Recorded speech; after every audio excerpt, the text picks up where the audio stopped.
کې د پروګرام په حواله سره دی. دوبۍ د نړۍ د پرامن ښارونو په شمار کې ځان شریک کړی دی او د نړۍ د ګوټ نه خلک د روزګار په غرض دلته راځي. په متحده عرب امارات دوبۍ کې هر قسم کاروبار ګټور دی، خو د خوراک سره تعلق لرونکي کاروبار د نړۍ په هر ځای کې د ګټې یوه ښه ذریعه ګڼلی شي.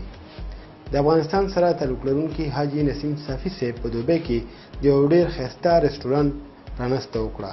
د دې رسټورانټ خاص خبره دا ده چې دلته د مختلفو ځایونو خلکو دپاره د خوراک او موسیقۍ بندوبست شته دی. د رسټورانټ د پرانستې پروګرام کې د ګڼو هیوادونو خلک جمع شوي وو او د دوی دپاره د میلمستیا سره سره د موسیقۍ پروګرام هم شوی و.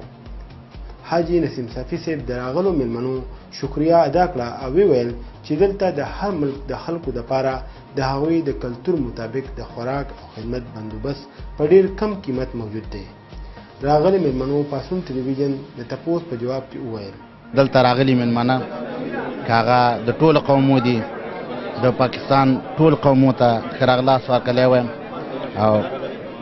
او د ټولو نه ډېره مننه کوم چې زمونږ جلسات رستورانت ته دلته تشریف راوړی دی او موږ سره په خلاصون کې ګډون وکړه. دا د ټولو پاکستانیانو ورونو لویه مینه او محبت ده چې موږ سره ښکاره کړه او خدای تعالی دې ورته د جلسات راتګ او د جلسات موږ سره ګډون لوی لوی اجرونه ورکړي ټولو ته. هیله کوم چې ټول خوشحاله اوسېږي. چتو په حساب یې کوو، لاندې موږ ګراوند فلور لرو او دا میزانین فلور شو، پاس بام هم لرو. موږ تقریبا ټول په یو وخت بس 1180 څوکۍ یعنې کرسۍ دي موږ سره لاندې او پاس ټول چې یو ټیم باندې دغونه خلک ډوډۍ شي خوړلی. حاجي نسیم صافي صاحب موږ ډېر مشکوري او ډېر پې خوشحاله ډېر ویاړ پې کوو، فخر پې کوو چې زموږ په پښتنو کې داسې یو شخصیت پیدا شو چې هغه داسې یو رستورانت کولاو کو چې هغه د مختلف هیوادونو خلکو ته مختلف خوراکونه چې په دې کې عربي خوراک هم شته، عربي خوراک د ټولو ملکونو، په دې کې د پاکستان خوراک هم شته، په دې کې د انډیا خوراک هم شته، په دې کې زما صاحبه نور شیشه او چې کوم دغه دي هغه هم پکې ورکړولی کېږي. نو په دې باندې موږ ډېر خوشحالي.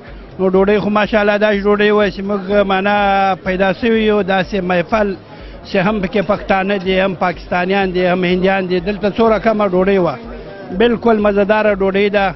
او بل د دې هوټل ماشاءالله لوکیشن ډېر ښه ځای ده، بل داسې ځای ده لکه یو ښه پارک یا یو ښه سنټر کې سړی ګرځي. मेरा चेहरा ही बता रहा है अगर मैं खुश हूं तो इसलिए कि आज माशाल्लाह इतनी कम्युनिटीज जो हैं वो एक छत तले जमा हैं और जलसात रेस्टोरेंट की कामयाबी की मैं समझता हूं कि ये शुरुआत जो है वो आज के दिन से हो गई है.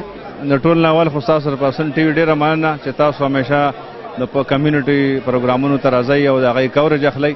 دویم تاسو سوال دا وکړو چې د رسټورنټ او موږ د نسیمه جي سپیشل شکریا ادا کوو چې هغه یو داسې رسټورنټ کولا کو چې هغې کې د هر قسم فوډ شته.